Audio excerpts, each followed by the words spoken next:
የኢትዮጵያው ሰው ጠቅላይ ሚኒስትር አብይ አህመድ አሊ ኢትዮጵያ አድገው ጅቡቲን በፕሬዝደንትነት የሚመሯት ኢስማኤል ኦመር ጊሌህና የጥንቷን የኢትዮጵያ ግዛት ሶማሊያን በፕሬዝደንትነት የሚያስተዳድሯት ሐሰን ሼክ መሐመድ በኢትዮጵያ ሶማሌዎች መዲና ጅግጅጋ ሲንሸራሸሩ ውለዋል። ሶስቱ የቀንዱ ቁልፍ ሀገራት መሪዎች ሶማሌ ምድር ላይ መገናኘታቸው በዲፕሎማሲው አካባቢ ትኩረት ስቧል። እንዲህ ያለው ወዳጅነት በሶስቱም ሀገራት ለሚኖሩ ሶማሌዎች የምስራች ይመስላል።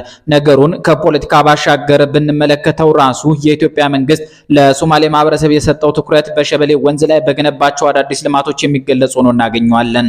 ሁለቱን የኢትዮጵያ ጎረቤት ሀገራት መሪዎች በጅግጅጋ ያገናኟቸው አብይ አህመድ አሊ ከገበታ ለትውልድ ወሳኝ ፕሮጀክቶች መካከል ሁለተኛውንና በ385 ሄክታር መሬት ላይ ያረፈውን የሸበሌ ሪዞርትን መርቀን ለአገልግሎት አብቅተናል ስለማለታቸው የኢትዮጵያ ፕሬስ ድርጅት ጽፏል። ጠቅላይ ሚኒስትሩ አክለው ይህ ሪዞርት መዝናኛ ስፍራ ብቻ ሳይሆን የዘመናዊ ስነ ህንፃ ጥበብን ከሶማሌ ክልል ባህላዊ ሴት ጋር አገናኝቶ የያዘ የታሪክ ማህደር ነው በማለት ስራውን አወድሰውታል።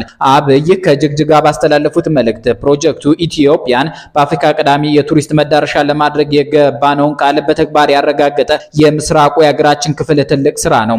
በክልሉ የሚገኘው እጅግ ሰፊና ማራኪ ተፈጥሯዊ ጸጋ በመደመር ሴትና ትብብር ወደ ልማት ሲለወጥ ኢትዮጵያ የምታለም ብቻ ሳትሆን ህልሟን ወደ እውነት የምትቀይርና የምትኖር ሀገር መሆኗን በተግባር አሳይቷል ብሏል። ይህኛው የአብይ መልእክትና የሶስቱ መሪዎች የጅግጅጋ ጉብኝት እንዲሁ ሲታይ ተራ የወዳጅነት ግንኙነት ይመስል ይሆናል።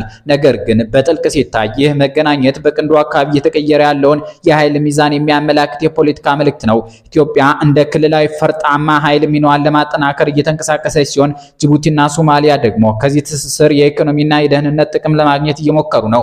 በተለይ ጅግጅጋን እንደ መድረክ መምረጥ የሶማሌ ክልልና ህዝብ ከዳር ወደ መሃል ፖለቲካ እየመጣ መሆኑን፣ ኢትዮጵያም ክልሉን ወደ ክልላዊ ዲፕሎማሲ ማዕከልነት ለመቀየር እየሰራች መሆኑን ያሳያል። ከሶስቱ መሪዎች መተቃቀፍ ጀርባ ያለው ሌላ ታላቅ ጉዳይ የደህንነት አጀንዳ ነው። የቀንዱ ራስ ምታት የሚባለው አልሸባብ የድንበር ስጋቶች በጥቅሉ የአፍሪካው ቀንድ አለመረጋጋት ሶስቱም መሪዎች ወደ አስገዳጅ ትብብር እየገፋፋቸው ይመስላል። በዚሁ ጉብኝት ጠቅላይ ሚኒስትር አብይ አህመድ የሸበሌ ሪዞርትን መርቀው ሲከፍቱ የፕሮጀክት መዝናኛ ብቻ ሳይሆን የታሪክና የባህል ማህደር ነው ማለታቸው ሶማሌ የኢትዮጵያ ታሪክ እምብርት መሆኑን ለመግለጽ ሳይሆን አይቀርም። ተንታኞች እንደዚህ ያሉ የልማት ፕሮጀክቶች የኢኮኖሚ ስራ ብቻ አይደሉም ይላሉ። ይልቅስ የፖለቲካ መልእክት ማስተላለፊያ መሳሪያም ናቸው።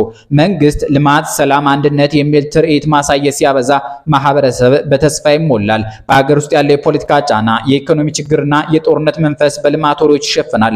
ያን ጊዜ ጠመንጃ የሚወዘውዙ ኃይሎች በማህበረሰቡ ዘንድ መናቅ ይጀምራሉ። ለዚህም ይመስላል የፖለቲካ ጉዳዮችን አበጥረው የሚጽፉት ሀብታሙ አለባቸው ልማት የተቆጣን ህዝብ ከቁጣው ያበርደዋል ሲሉ አስነብበዋል። የኢትዮጵያ መንግስትም በቅርቡ ያመጣቸውን የልማት ስኬቶች እንደ መተንፈሻ እየተጠቀመ ከህዝብ ጋር ለመግባባት እየጣረ መሆኑን መመልከት ይቻላል። ስለዚህ የጅግጅጋው ስብሰባ የወዳጅነት ፎቶ ብቻ ሳይሆን የቀንዱ ዘመዳሞች የዛሬና ነገ ፖለቲካ ካርታ የሚሳልበት መድረክ መሆኑን በሙሉ ልብ መናገር ይቻላል። ከዓመታት በፊት ኢሳያስ አፈወርቂ አብርሃ የሶማሊያው የዚያኔው ፕሬዝዳንት ፎርማጆና የዚያኔው አዲስ የኢትዮጵያ ጠቅላይ ሚኒስትር አብይ አህመድ አሊ በተለይ በጎንደር እንደ ጅግጅጋው ያለ ነገር አሳይተው ነበር። ኢትዮጵያን ማዕከል አድርገውም ወደ ኮንፌዴሬሽን የሚያድግ ወዳጅነት ይመሰርታሉ መባሉ ይታወሳል።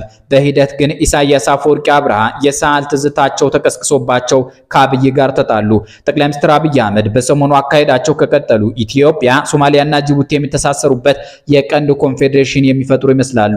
ይህ ደግሞ ግርማዊነታቸው ቀዳማዊ አፄ ኃይለ ሥላሴ፣ kwame nkrumah፣ ጁሊየስ ኔሬሬና የአሁኑ አፍሪካ አባቶች የሚባሉት ሁሉ ተመኝተውት በእድሜ ማጣት ሳያሳኩት የቀረ ወርቃማ ህልማቸው ነው። ይህም ብለን ወደ ሰሜን ስንመለከት አብይ ዛሬም በጦርነት የምትታመስ ሀገር የሚመሩ ተስፈኛ ሆነው እናገኛቸዋለን። ትግራይ ወደ ሌላ ደም አፋሳሽ ጦርነት እያዘገመች ነው እየተባለ ይገኛል። ሰሞነኛው ግጭት እየተስፋፋ ከሄደ ህወሓት፣ ፋኖና ሻዕቢያ አንድ ላይ ሆነው ከአብይ መንግስት ጋር መፋለማቸው አይቀርም እየተባለ ይገኛል። ግጭቱ ከበስተጀርባው እንደ ግብጽና ሱዳን ባሉ ኢትዮጵያ ጠላ ኃይሎች ታጅቦ ቀጠናዊ መልክ ሊይዝ ጫፍ መድረሱንም የሚገልጹ አሉ። አብይ የግብጽና ሱዳንን እጅ ለማሳጠር እንዲሁም የሻዕቢያን ኃይል ለማሳሳት ሊሆን ይችላል የሚባል የመሪዎች ስብሰባ ዛሬ በጅግጅጋ ሲያካሂዱ መታየታቸው ለዚህ ይመስላል። በዚህ አዲስ የሻዕቢያ ቁልፍ አጋር ተብላ የምትወሰደው የሶማሊያ መሪና ከኢሳያስ ጋር እምብዛም የማይወደዱት የጅቡቲው ፕሬዝዳንት ኢስማኤል ኦመር ጊሌህ ከአብይ ጎን መቆማቸው ለህወሓትና ሻዕቢያ መርዶ ነው የሚሉ አሉ። ኢሳያስ ከዓመታት በፊት ጅቡቲን የወረሩ ሰው መሆናቸው ይታወሳል። በዚህም የተነሳ ኢስማኤል ኦመር ጊሌህ አብይ አህመድን ቢመርጡ አይገርምም። ይህ በእንዲህ እንዳለ ወደ ትግራይ ክልል የሚደረጉ የኢትዮጵያ አየር መንገድ በረራዎች መቋረጣቸውን ተከትሎ የጊዜያዊ አስተዳደሩ ፕሬዝዳንት ይፋ የስራ ጉዞዎች ሳይቀር መስተጓጎል መስተጓጎላቸው እየተነገረ ነው። የትግራይ ጊዜያዊ አስተዳደር ፕሬዝዳንት ጀነራል ታደሰ ወረደ በረራ በመሰረዙ ምክንያት ወደ አዲስ አበባ ሊያደርጉት የነበረው ጉዞ ሳይካሄድ መቅረቱን አረጋገጡልኝ ብሎ አዲስ ስታንዳርድ ጽፏል። ፕሬዝዳንቱ ሊያደርጉት የነበረው ጉዞ በረራዎች በመሰረዛቸው ምክንያት ተስተጓጉሎ እንደሆነ ለቀረበላቸው ጥያቄ አዎ የሚል ምላሽ ሰጥቷል። መቀሌ፣ አክሱም፣ ሽሬና ሆመራን ጨምሮ ወደ ትግራይ አውሮፕላን ማረፊያዎች የሚደረጉ በረራዎች እስከ ዓርብ ጥር 22 ቀን 2018 ዓ.ም ድረስ እንደተቋረጡ የቀጠሉ ሲሆን የኢትዮጵያ አየር መንገድ እስካሁን ድረስ ስለመቋረጡ ይፋዊ ማብራሪያ አልሰጠም። በመቀሌው አሉላ አባነጋ አውሮፕላን ማረፊያ ያለው የበረራ ክንውን ቢቆምም የአየር መንገዱ የትኬት ቢሮ ግን ክፍት ሆኖ አገልግሎት መስጠቱን ቀጥሏል። ምንም የተነገረን ነገር የለም፣ ነገር ግን አገልግሎት መስጠታችንን ቀጥለናል ሲሉ አንድ የአየር መንገዱ የትኬት ቢሮ ኃላፊ ለአዲስ ስታንዳርድ ተናግረዋል። ኃላፊው አክለውም በበረራ ትኬት ማስያዣ ስርዓቱ ላይ በረራዎች እንደሚኖሩ ቢታይም በረራዎቹ ስለሚጀምሩበት ሁኔታ እስካሁን ምንም አይነት ይፋዊ የስራ መመሪያ እንዳልደረሳቸው ገልጸዋል። አጃንስ ፍራንስ ፕሬስ የዲፕሎማሲ ምንጮችን ጠቅሶ የበረራው መቋረጥ በትግራይ ክልል በአንዳንድ አካባቢዎች በፌዴራል ኃይሎችና በትግራይ ተዋጊዎች መካከል ከተቀሰቀሰ ግጭት ጋር የተያያዘ መሆኑን ዘግቧል። የኢትዮጵያ አየር መንገድ ቀደም ሲል በክልሉ ጦርነት በነበረበት ወቅት በረራዎችን አቋርጦ እንደነበር ይታወሳል። በሰኔ 2013 ዓ.ም የትግራይ ኃይሎች መቀሌን ከተቆጣጠሩ በኋላ ወደ ክልሉ የሚደረጉ በረራዎች ለ18 ወራት ተቋርጠው በታህሳስ 2015 ዓ.ም ነበር ዳግም የጀመሩት።